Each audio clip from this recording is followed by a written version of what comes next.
சுறா கைடு 10ஆம் வகுப்பு பொதுத் தேர்வுக்கான புதிய பதிப்பு தற்போது பரபரப்பான விற்பனையில். மாணவர்கள் பொதுத் தேர்வில் அதிக மதிப்பெண் பெற உடனே வாங்குங்கள் சுறா கைடு.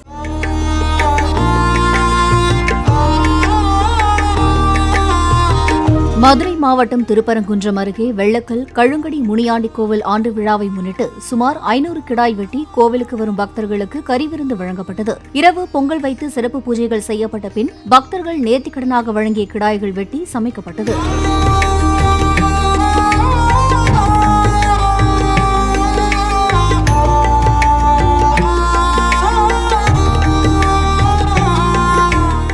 சுறா கைடு 10ஆம் வகுப்பு பொதுத் தேர்வுக்கான புதிய பதிப்பு தற்போது பரபரப்பான விற்பனையில். மாணவர்கள் பொதுத் தேர்வில் அதிக மதிப்பெண் பெற உடனே வாங்குங்கள் சுறா கைடு.